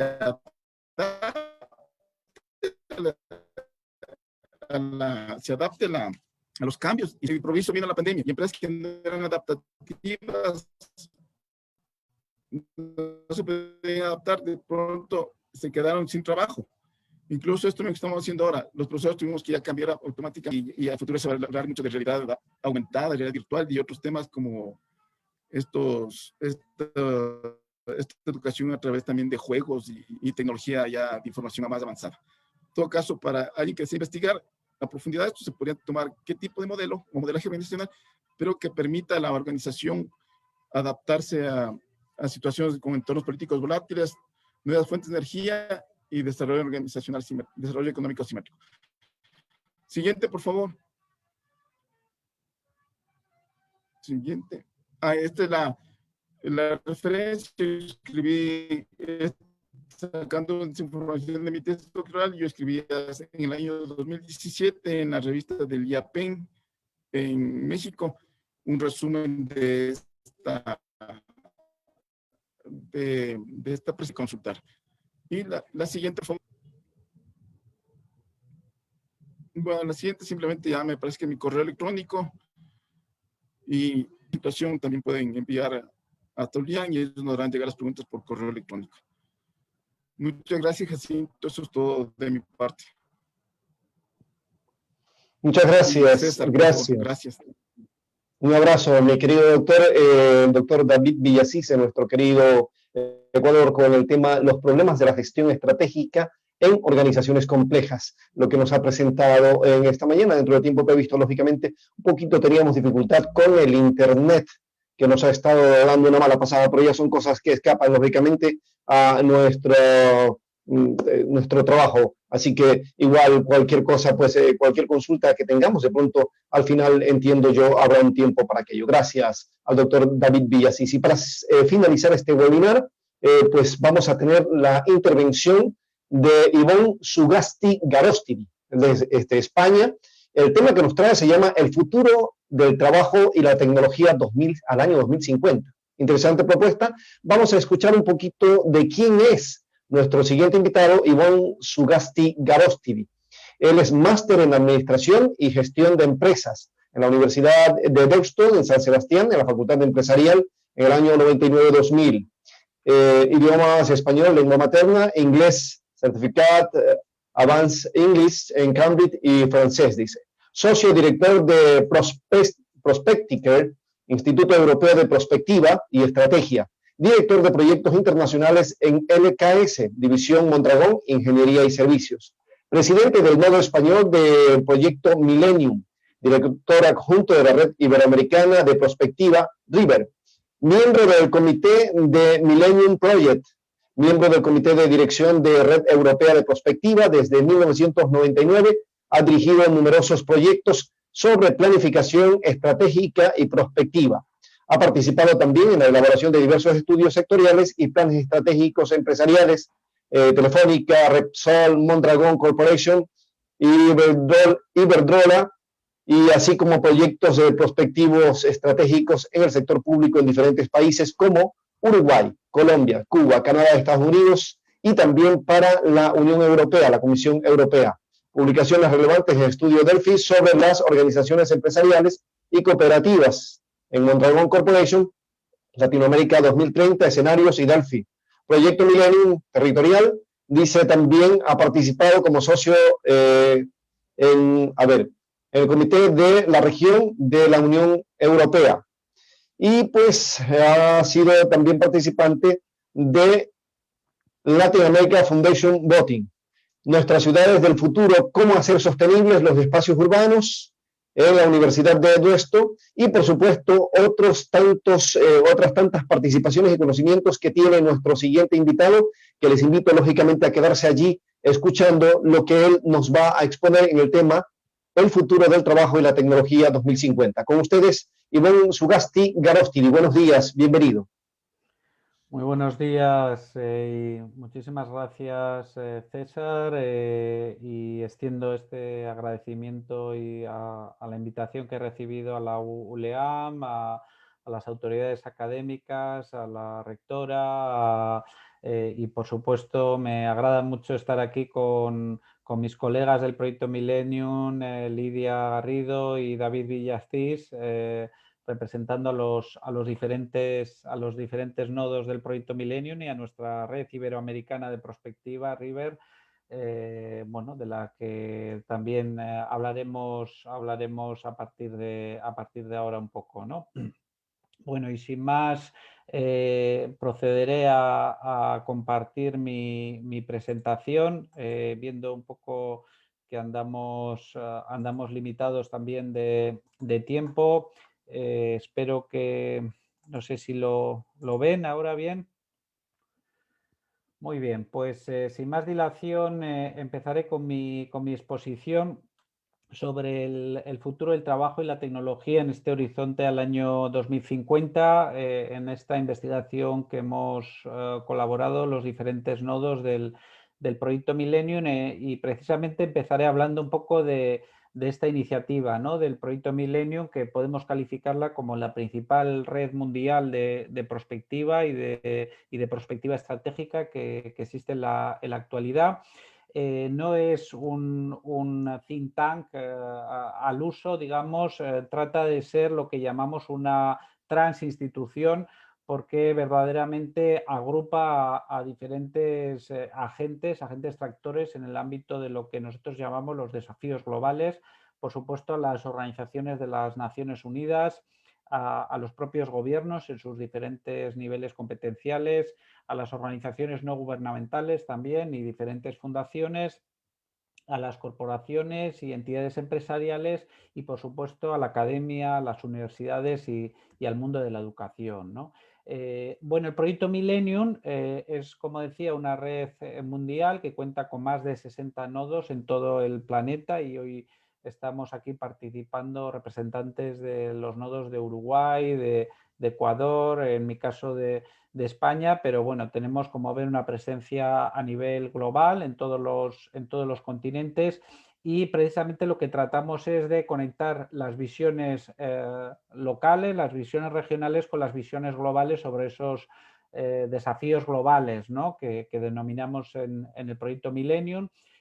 También, además de esos nodos a nivel nacional o regional, contamos con dos subredes, ¿no? En estos momentos, una en Europa, Foresight Europe Network, y otra les estaba comentando en lo que llamamos el espacio iberoamericano, en Latinoamérica y España y Portugal, en cuanto a, bueno, pues esa colaboración en el espacio, como decía, iberoamericano, para compartir mejores prácticas en lo que se refiere a la aplicación de la prospectiva, tanto en las políticas públicas como en los ámbitos de complejidad y en el ámbito del sector privado, ¿no? Bueno, el proyecto Millennium también, desde su inicio en el año 1996, que surge dentro del sistema de Naciones Unidas, en concreto en la Universidad de las Naciones Unidas, pero se hace o se convierte en, digamos, en un think tank independiente desde el principio, ¿no? Para generar un pensamiento independiente y crítico, ¿no? de lo que es el sistema formal de Naciones Unidas. También ha trabajado de forma muy activa en el diseño y desarrollo de la capacitación en el ámbito de los estudios de futuro y la prospectiva, con el desarrollo de este abanico de más de 30, en concreto 39 capítulos y 37 métodos de los estudios de futuro y de la prospectiva estratégica, en bueno, pues una caja de herramientas que contiene más de 1.300 páginas, ¿no? Sobre la aplicación práctica de los diferentes métodos de lo que es la prospectiva estratégica, ¿no? Y además, en los últimos años ha venido desarrollando también bueno, pues un sistema de inteligencia de futuros o de prospectiva, que lo que trata en última instancia es llevar a un esquema digital, a un esquema virtual, todos los contenidos, conocimiento, aprendizaje, ¿no? Que el proyecto Millennium ha ido desarrollando en los más de 20 años de existencia, y que además trata de utilizar, digamos, el software, el hardware, las ventajas, digamos, de las nuevas tecnologías de la información y la comunicación, para generar un nuevo conocimiento y para ponerlo en común, digamos, con la sabiduría y con el conocimiento de las personas expertas a través de diferentes métodos, el método Delphi, de los métodos de contraste, y generar así una mejor toma de decisiones, ¿no? Lo que en la práctica llamamos la inteligencia, ¿no? Utilizar los datos y la información para generar conocimiento y, en última instancia, mejores decisiones, lo que se entiende por la inteligencia estratégica, ¿no? Bueno, adicionalmente, el proyecto Millennium genera una publicación periódica que inicialmente se difundía anualmente y que ahora la difundimos pues cada 2 años aproximadamente, que se llama Estado del Futuro. Aquí tenemos la última versión de este informe, que fue el State of the Future versión 19.1, y que esta publicación, para que lo sepan, fue el año pasado elegida por la Asociación de Prospectivistas o Futuristas Profesional como la mejor publicación prospectiva del año, ¿no? Bueno, cuenta con una serie de capítulos donde hacemos un análisis, ¿no? De cómo está evolucionando la humanidad y el mundo, ¿no? En cuanto a esos desafíos globales, cuál es la evolución de lo que llamamos el índice del estado del futuro, y también nos centramos en otra serie de bueno, ámbitos más temáticos, como en el caso de esta publicación, el futuro del terrorismo, o también en el capítulo 4, los escenarios sobre el futuro del trabajo y la tecnología al año 2050, que será el tema en el que voy a profundizar hoy, que les voy a presentar en esta exposición, ¿no? Bueno, y antes de entrar con este con esta temática, me gustaría un poco resumirles cuál es el concepto sobre los 15 desafíos globales que tiene el proyecto Millennium, que es un concepto que surgió desde el principio a través de un análisis en profundidad sobre cuál era la situación del mundo. A mediados de los 90 saben que la agenda global se centraba en lo que entonces se llamaban los objetivos de desarrollo del milenio, al año 2015, aquellos 8 objetivos. Y bueno, el proyecto Millennium ya desde el principio trató de ir algo más allá, no solo definiendo una serie de objetivos, sino desde la perspectiva de lo que es la prospectiva estratégica, pensaba más allá en un concepto ya de desafíos globales, de retos a más largo plazo, ¿no? Y por eso, bueno, pues definía este mapa de 15 desafíos globales, que es el que mantenemos todavía en la actualidad. También lo hemos contrastado con la nueva agenda que surgió después del año 2015, que como saben es la agenda de los objetivos, los 17 Objetivos de Desarrollo Sustentable de Naciones Unidas. Existe una correlación directa entre los 15 desafíos globales y los 17 Objetivos de Desarrollo Sustentable de Naciones Unidas, pero con la diferencia clara de que Naciones Unidas, como en un esquema, digamos, de planificación estratégica, marca objetivos, hitos y medios para alcanzar esos grandes objetivos, y en cambio en el proyecto Millennium, desde una visión más prospectiva, lo que definimos son desafíos globales que van más allá de marcarnos, bueno, pues una serie de objetivos cuantitativos o cualitativos, ¿no? Por muy relevantes que sean esos objetivos, pero en todo caso existe una correlación importante entre los dos esquemas. Como siempre, en nuestro caso también otra diferencia es que entendemos que estos 15 desafíos globales están altamente interrelacionados. Partimos de una idea, también como hablaba un poco David Villacís, ¿no? De ese esquema de la complejidad de la que parte la disciplina de la prospectiva, ¿no? Donde hay una interrelación clara entre los diferentes sistemas, ¿no? Que se analizan en el ámbito de la prospectiva estratégica, y por eso aquí indicamos que esos 15 desafíos globales están casi todos ellos interconectados de alguna manera, ¿no? Además, los desafíos siempre los formulamos como unas preguntas, ¿no? De cara al futuro, no como un mero objetivo. Hablamos, por ejemplo, de, bueno, cómo pueden alcanzarse el desarrollo sustentable para todos y todas, ¿no? En un periodo razonable, cómo pueden tener todo el mundo suficiente agua limpia sin conflictos, cómo pueden equilibrarse el crecimiento de la población y el de los recursos, cómo pueden emerger la democracia genuina de los regímenes autoritarios, cómo se puede hacer a la política más sensible a la perspectiva global a largo plazo, que es algo de lo que hemos venido hablando también, cómo pueden ser útil para todos y todas la convergencia global de las tecnologías de la información y la comunicación, cómo pueden promoverse economías de mercado éticas para contribuir a reducir la distancia entre ricos y pobres, que esto es algo también de lo que hablaremos en las conclusiones del estudio Trabajo Tecnología 2050, algo muy importante en estos días también, ¿no? Cómo pueden reducirse la amenaza de enfermedades nuevas y reemergentes y microorganismos inmunes, ¿no? Esto es probablemente algo que muchas veces olvidamos en la agenda global, pero que el proyecto Millennium y sus informes nos recuerdan de forma periódica, y lo estamos viviendo y sufriendo con la actual crisis de la pandemia del COVID-19, ¿no? ¿Cómo puede hacer la educación a la humanidad tan inteligente, conocedora y sabia como para afrontar sus desafíos globales? ¿Cómo pueden los valores comunes y las nuevas estrategias de seguridad reducir conflictos étnicos, el terrorismo y el uso de armas de destrucción masiva? ¿Cómo puede mejorar la condición humana el cambiante estatus de la mujer? ¿Cómo puede detenerse a las redes transnacionales del crimen organizado para que no se conviertan en empresas globales sofisticadas y más poderosas? Algo que también es muy relevante en el caso de América Latina. ¿Cómo pueden satisfacerse las crecientes demandas energéticas de manera segura y eficiente? ¿Cómo pueden acelerarse los avances científicos y tecnológicos para mejorar la condición humana? Y finalmente, cómo pueden incorporarse con más frecuencia las consideraciones éticas en las decisiones globales, ¿no?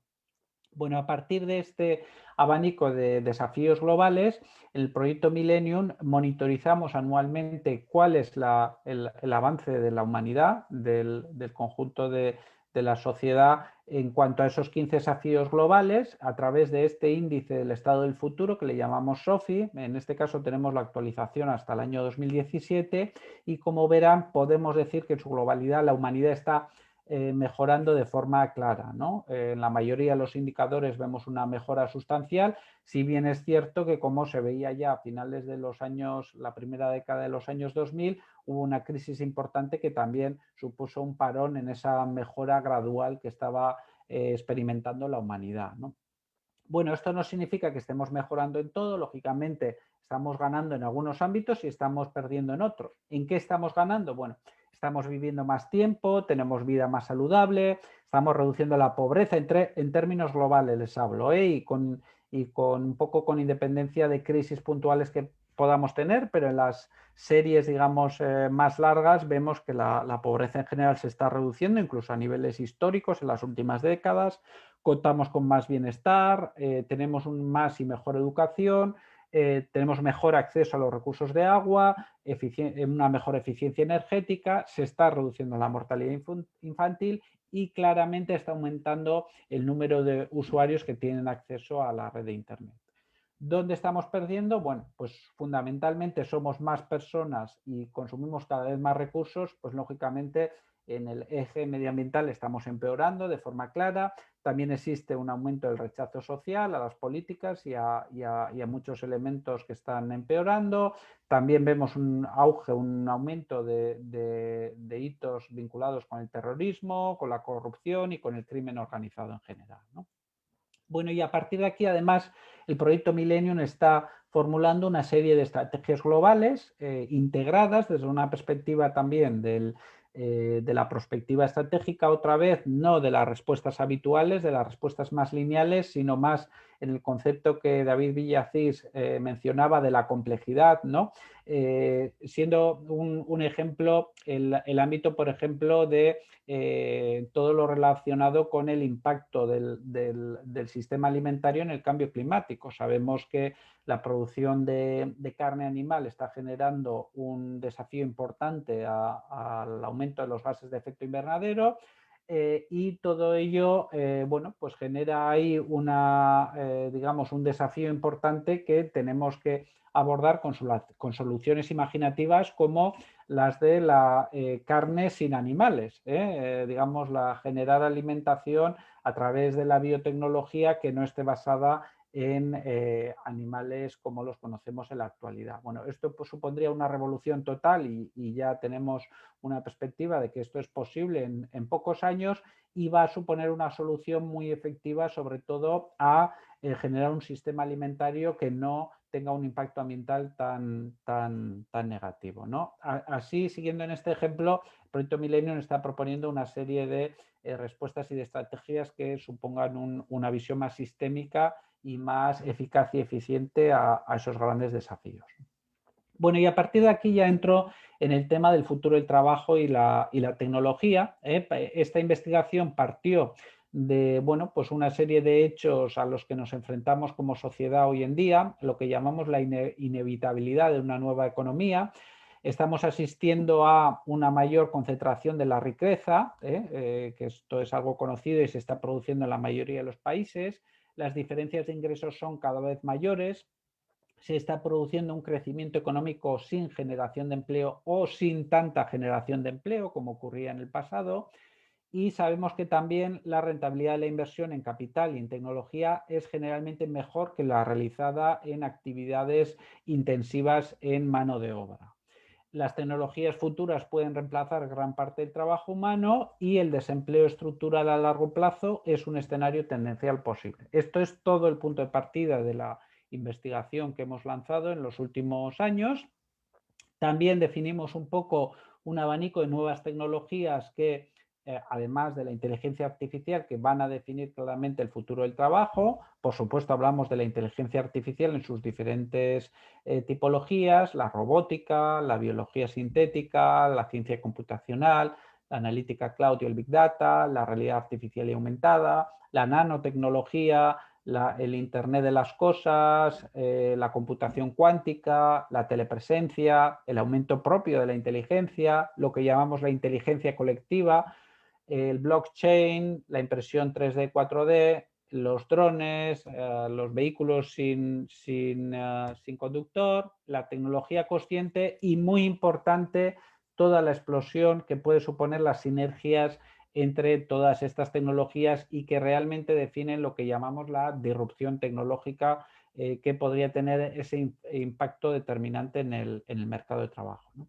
Cuando hablamos de inteligencia artificial nos gusta separar, y yo no soy experto en inteligencia artificial, pero sí nos lo han dicho los expertos en inteligencia artificial a lo largo de nuestra investigación, es importante aclarar un poco la diferencia que existen entre los diferentes tipos de inteligencia artificial, ¿no? Lo que conocemos hoy en día es lo que se llama la inteligencia artificial estrecha, ¿no? Es aquella inteligencia artificial donde los humanos seguimos marcando el paso, digamos, dando las órdenes a las máquinas, a los robots, a la tecnología para que ejecuten las tareas y las actividades que desarrollan, ¿no? Esa es la inteligencia artificial estrecha. Tendríamos un siguiente estadio de la inteligencia artificial que llamamos la inteligencia artificial general, que es aquella inteligencia artificial en la que la tecnología y los robots alcanzan una inteligencia artificial, una inteligencia equivalente a la inteligencia humana. Es cuando se produciría lo que muchos expertos llaman la singularidad, ¿no? Donde las máquinas, los robots podrían empezar a realizar, aprenderían por sí mismas y podrían empezar a realizar tareas equivalentes a las que hacemos los seres humanos. Y por último tendríamos un tercer estadio que es lo que llamamos la superinteligencia artificial, ¿no? Que sería aquel en el que la tecnología, las máquinas, los robots podrían superar en inteligencia la propia inteligencia de los seres humanos, ¿no? Aquí lo importante es señalar primero que es importante no confundir esos tres niveles de la inteligencia artificial, no pensar que estamos ya en la segunda o en el tercer nivel cuando todavía estamos en el primero. Y segundo, los mejores expertos que han participado en esta investigación nos recordaban que esas personas incluso no saben cuándo ni si se llegaría a producir ese segundo y tercer nivel de inteligencia artificial del que hablamos aquí, ¿no? Por tanto, estamos hablando siempre un poco de posibles evoluciones, teorías, pero no hay una certeza de que estos niveles de inteligencia artificial se vayan a alcanzar en un horizonte predeterminado, ¿no? En algunos casos, por ejemplo, en el caso de la singularidad de la inteligencia artificial general se habla del año 2045, pero esto es todavía muy atrevido a día de hoy, ¿no? Determinarlo. Bueno, pero lo cierto es que es algo que no podemos obviar, que lo tenemos que tener presente porque si ocurriera podría tener un impacto muy determinante en el conjunto del mercado de trabajo y en la sociedad en general. Podríamos llegar a tener escenarios, como se indica aquí, ¿no? Donde pudiéramos llegar a tener hasta un avatar personal de inteligencia artificial que pudiera llegar a realizar tareas y actividades propias de un ser humano, ¿no? Y donde, bueno, pues nosotros nos pudiéramos dedicar más tiempo a descansar, a esas actividades de ocio y de aprendizaje que nos gustan más para dejar las actividades más molestas o que más nos pueden costar realizar a ese avatar de inteligencia artificial que es el que nos ayudaría en el conjunto de nuestras tareas diarias, ¿no? Bueno, a partir de aquí la investigación se ha estructurado en estas fases. Hubo una revisión de literatura inicial, una encuesta Delphi en tiempo real inicial, un primer borrador de escenarios, una segunda ronda de encuestas Delphi en tiempo real también para contrastar esos escenarios. Hubo luego unos escenarios finales, unas políticas y estrategias y consideraciones iniciales para el punto 6, los talleres nacionales de planificación que se han ido desarrollando en muchos de los nodos que participan en el proyecto Millennium en diferentes países. Y por último se recogieron los resultados de estos talleres y se han sintetizado los resultados para formular en última instancia un informe final que es el que estamos difundiendo a nivel global y que además pueden consultarlo y lo tienen a su disposición en la página web del proyecto Millennium, ¿no? Bueno, brevemente, los tres escenarios del futuro del trabajo y la tecnología al año 2050. En el informe al que pueden acceder verán que que tienen un alcance sintético, que no requiere una lectura muy compleja. Cada uno de ellos cubre en torno a 10 páginas de lectura. Y bueno, tenemos un primer escenario que es lo que llamamos el escenario tendencial, que llamamos el escenario es complicado, una mezcla de todo. En este escenario tendencial las cosas, digamos, siguen el curso que llevan en la actualidad, es decir, el avance tecnológico se va acelerando poco a poco y tenemos más impactos negativos que positivos en el mercado de trabajo, como vamos a comentar ahora.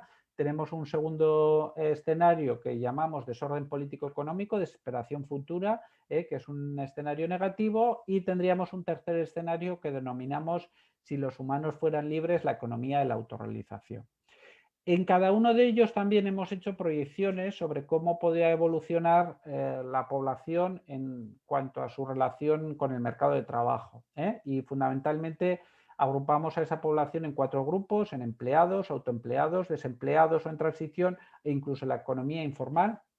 Como verán, en cada uno de esos escenarios tenemos una evolución muy diferente. Por ejemplo, en el escenario 1 tendencial, un equilibrio mayor entre los empleados y los autoempleados. En el escenario 2, lo que crece más es el grupo de los desempleados y la economía informal, por eso es el escenario negativo. Y en el escenario 3 tendríamos una explosión, en ese escenario más positivo, de lo que llamamos el autoempleo. La tecnología nos ayudaría a que las personas avancen mucho más a ese esquema un poco del empleo por cuenta propia, ¿no? Bueno, en el escenario 1, como decía, una mezcla de todo, es una proyección tendencial business as usual, se produce una aceleración creciente del cambio tecnológico con inteligencia por parte de algunos países y de algunas personas, pero también con estupidez por parte de aquellas personas que no comprenden bien ese cambio tecnológico y tratan de oponerse de una forma ineficaz, ¿no? Existe una adopción irregular de la tecnología avanzada, como decía, hay ganadores y perdedores, hay países que anticipan el cambio y que se adaptan y que se suman a él, y hay países que no consiguen anticiparlo y que por tanto sufren las consecuencias de ese cambio acelerado. El principal crecimiento del empleo se produce en las industrias biotecnológicas, se produce un alto desempleo donde los gobiernos no crearon estrategias de largo alcance. Se produce también un éxito parcial, solo en algunos países, de la aplicación de los modelos de renta básica universal, y en general hablamos de un mundo donde hay corporaciones gigantes que crecen más allá del control gubernamental, en un mundo 2050 de gobierno, corporaciones, virtual 3D y multipolar. En el segundo escenario, que llamamos de desesperación futura, se produce un bloqueo político que incrementa la polarización social e impide la toma de decisiones. También migraciones políticas, económicas, medioambientales que aumentan los conflictos étnicos. Los gobiernos no anticiparon los impactos de la inteligencia artificial general, no solo de la inteligencia artificial, sino de la general, y no adoptaron estrategias para afrontar el crecimiento del desempleo masivo. La explosión del desempleo en los años 2030 lleva a un desorden político en 2050. Los sistemas financieros no pueden soportar el envejecimiento, se dan crisis financieras, y el orden mundial se ha deteriorado en una combinación de estados-nación, megacorporaciones, milicias locales, grupos terroristas y crimen organizado. Y por último, en el escenario 3, la economía de la autorrealización, los gobiernos anticiparon los impactos de la inteligencia artificial general, se realizan investigaciones extensas sobre cómo implementar sistemas de renta básica universal, la inteligencia creciente se convierte en un objetivo intrínseco de la propia educación, se promueve el autoempleo y artistas, referentes mediáticos y del entretenimiento contribuyen al cambio de la cultura del empleo a lo que llamamos la economía de la autorrealización. Bueno, este escenario deseable, este tercer escenario, y termino con esto, supone que tenemos que poner en marcha una serie de estrategias a largo plazo, tanto a nivel global como a nivel de los diferentes países y regiones, ¿no? Estas estrategias, desde el proyecto Millennium, entendemos que deben cubrir los ámbitos de ciencia y tecnología, gobierno, empresas y trabajo, por supuesto, cultura, arte, también necesitamos un cambio cultural importante, y, cómo no, educación. En las estrategias de educación, además, tenemos que ir más allá de lo que es los enfoques donde tanto insistimos últimamente de la educación en competencias STEAM, de ingeniería, de tecnología, de ciencias, de matemática, pero hay que ir más allá, hay que ir mucho más en un nuevo paradigma del modelo educativo, ¿no?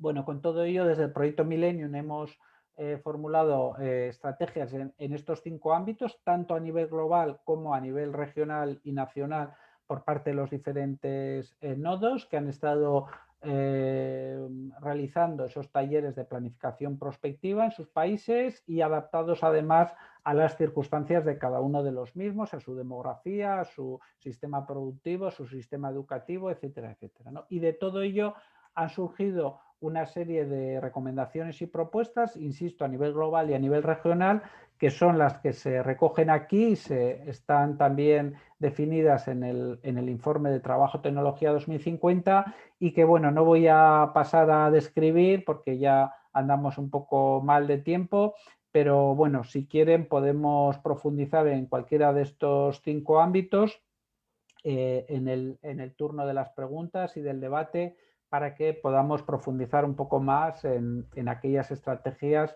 que entiendo debemos poner en marcha, insisto, tanto a nivel regional local como a nivel global.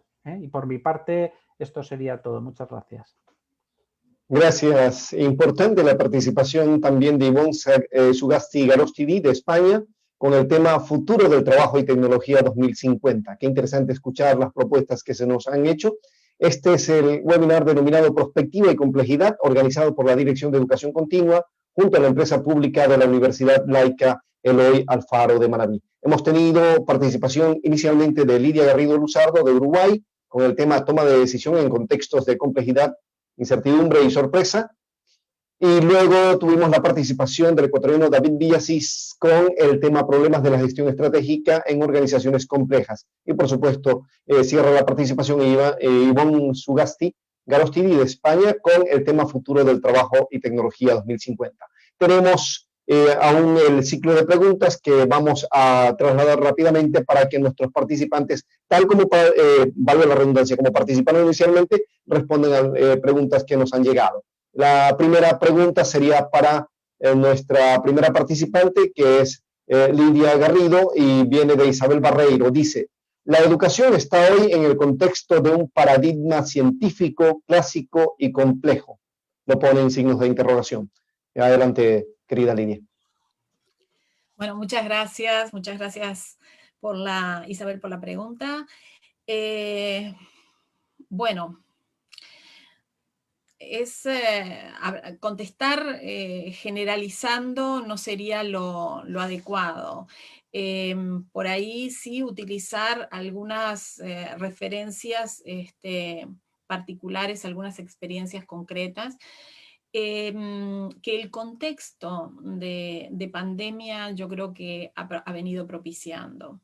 En algún sentido, si bien el contexto de pandemia ha venido con una carga de cuestiones negativas y dolorosas, sobre todo para quienes han padecido o están padeciendo la enfermedad y por el impacto a su vez en otros aspectos económicos, sociales, también ha abierto oportunidades, posibilidades. Y en lo que tiene que ver con educación, si bien nos confrontó con carencias, con debilidades, también abrió la oportunidad para que se concretaran, se catalizaran, se plasmaran transformaciones.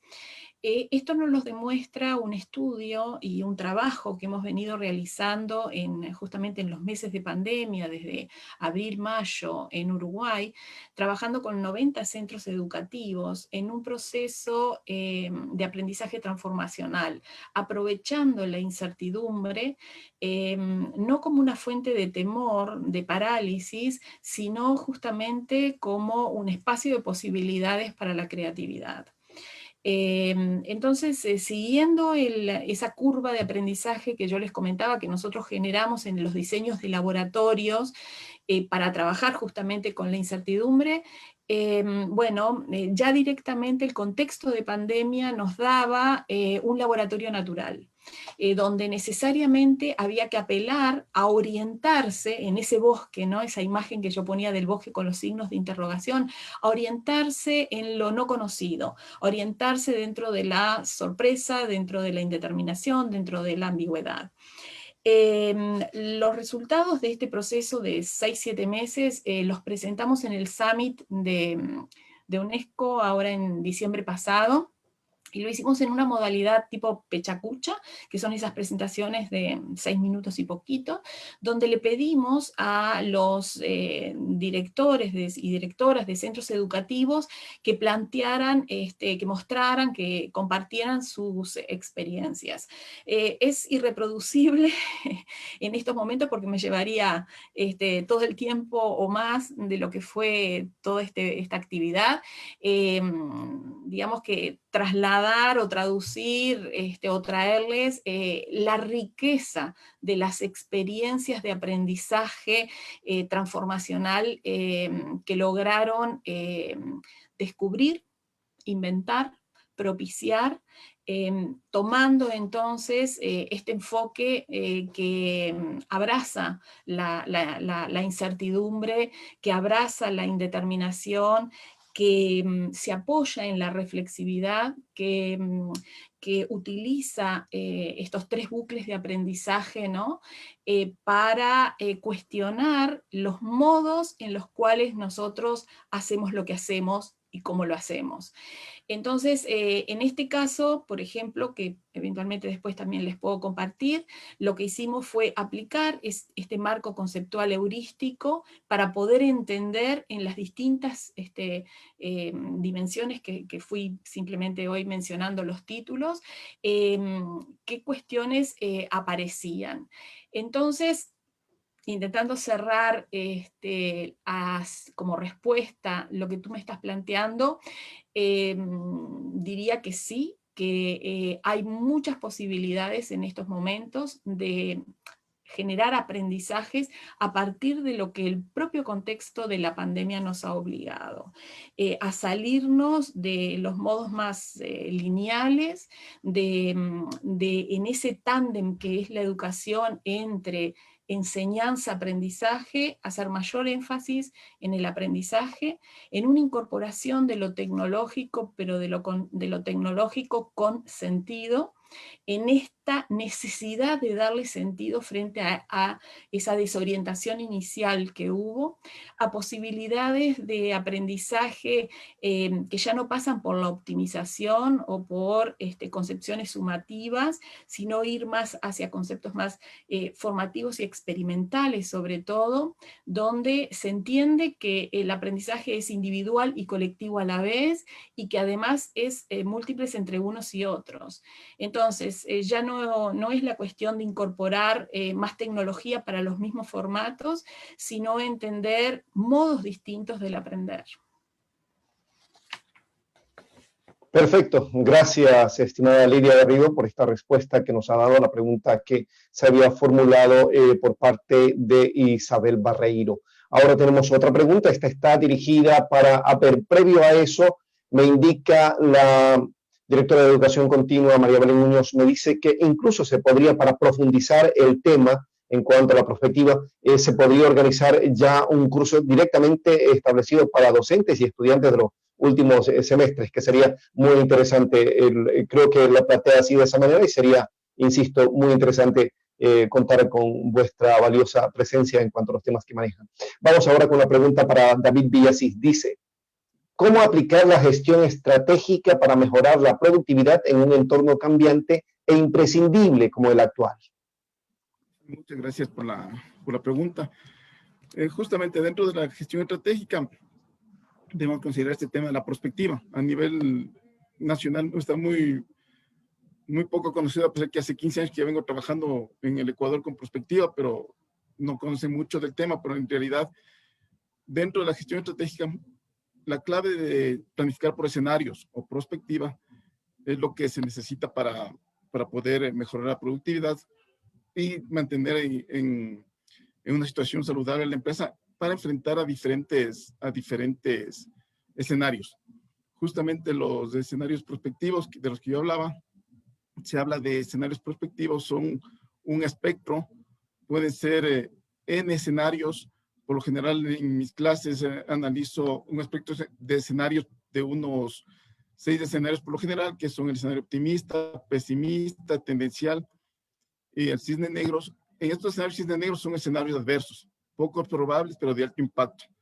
Entonces se puede analizar cómo debería estar la planificación estratégica o la gestión estratégica para enfrentar una situación de pandemia, para enfrentar una situación de crisis social, para enfrentar una situación de un desastre natural, cuando el trabajo con militares de pronto de un conflicto armado o de ataques terroristas.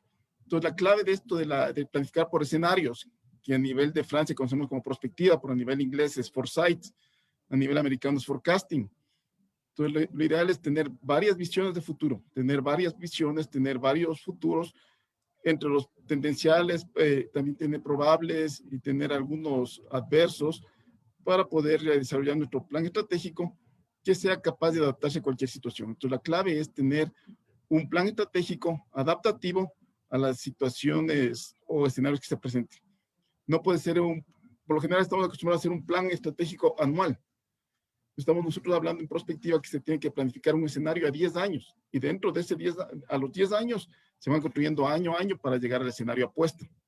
Entonces, la clave para esta pregunta es de planificar por escenarios, utilizar dentro de la gestión estratégica escenarios futuros y dependiendo de esos escenarios también planificar nuestras estrategias y tener nuestro plan estratégico adaptativo.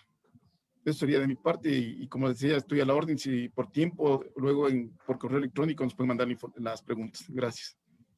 Perfecto, gracias, doctor David Villasís, por esta respuesta. Y entiendo que la tercera pregunta que tenemos es una por participante, viene de Digna Mera, dice, ¿cómo involucrar estos conceptos de inteligencia artificial en la formación de formadores en educación infantil? Entiendo que esta pregunta es para Ivonne Sugasti Garostini de España, que hizo su participación últimamente. Sí, muchas gracias. Y es una excelente pregunta y creo que va en línea con lo que ya también respondió Lidia, ¿no? Un poco esa necesidad que tenemos de transformar el sistema educativo, porque lo que nos indican estos escenarios es que estamos viviendo una disrupción tecnológica acelerada, que este cambio tecnológico, bueno, pues que venimos experimentando en las últimas décadas, sobre todo en el ámbito de las tecnologías de la información y la comunicación, se está acelerando y esto supone que el sistema educativo también se tiene que actualizar de forma permanente, ¿no? Claro, actualizar el sistema educativo significa que tenemos que repensar, ¿no?, los contenidos y los enfoques del sistema educativo, pero que también tenemos que hacer una transición desde lo que hoy entendemos como sistema formal e informal de educación al concepto un poco de aprendizaje a lo largo de la vida. Ya no es suficiente con que estudiemos en una primaria, en una secundaria, en una educación superior, universitaria, técnica. Eso es insuficiente en el mundo de hoy en día. Hoy en día tenemos que transitar hacia el concepto de aprendizaje a lo largo de la vida y precisamente ese tercer escenario del que hablábamos, de la economía autorrealizadora, si los humanos fueran libres, se basa en que empecemos a entender que todas las personas nos tenemos que reciclar y tenemos que seguir aprendiendo todos los días. No es suficiente con realizar un curso, una maestría, un posgrado puntualmente, ¿no? Necesitamos llevar ese concepto al conjunto de nuestra vida de forma permanente, también con educación virtual, con educación online, con otros esquemas de educación, ¿no?, con otros paradigmas, pero de forma continua. Y ahí una de las claves, por supuesto, también es la formación de formadores.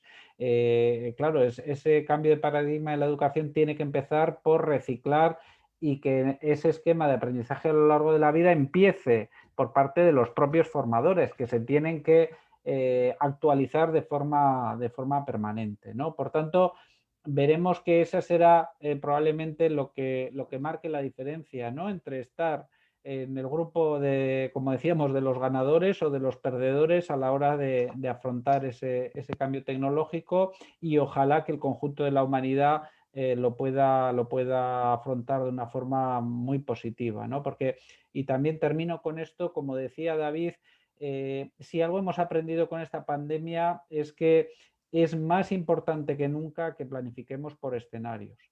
Pensar que el futuro va a ser una mera traslación del pasado ya no es útil, ya no es válido, y si algo nos ha enseñado esta pandemia es que este tipo de hechos disruptivos, de cisnes negros, de elementos imprevisibles tienen que estar en nuestra agenda estratégica a la hora de planificar nuestros futuros, hablando en plural, ¿no? Perfecto, gracias Ivonne Sugasti Garostini de España. Lo propio para David Villasís de nuestro querido Ecuador y, como no, para nuestra primera participante que estuvo dándonos a conocer importantes temáticas como Lidia Garrido Luzardo desde Uruguay. Qué gusto ha sido para mí, lo digo a título personal, estar en medio de tantos personajes, de tanto conocimiento en vuestros cerebros realmente, y qué importante ha sido darlo a conocer. Me he escuchado las 3 ponencias y qué interesante realmente para nosotros. Queremos agradecer a la Dirección de Educación Continua y, por supuesto, en nombre de ella, por la organización de este evento. Hay muchas otras preguntas, señores, que lógicamente llegarán a vuestros correos, porque en honor al tiempo este programa ha sido organizado para 90 minutos y hemos rebasado el tiempo precisamente por la importancia de las temáticas que se han tratado aquí. Queremos, en todo caso, insistir en el agradecimiento a ustedes por haber asistido a este webinar denominado Prospectiva y Complejidad, a quienes han estado dentro de la transmisión de Zoom, como también a quienes nos han seguido a través de la página ULIAN Ecuador en Facebook en vivo. Este evento ha sido organizado por las Direcciones de Educación Continua junto a la empresa pública de la ULIAN, con el acompañamiento de la Dirección de Comunicación e Imagen Institucional y la Dirección de Informática. Gracias, señores expositores, gracias a ustedes, a las autoridades que nos han acompañado hoy día. Hasta una próxima oportunidad. Buenos días. Gracias, César. Muchas gracias a Lidia, muchas todos. Gracias, César. Un saludo. Gracias a Lidia, todos. David. Que tengan buen día y buen fin de semana. Buen fin Un de abrazo. Salud y Gracias. saludos. Chao, chao. semana. Salud, cuídense.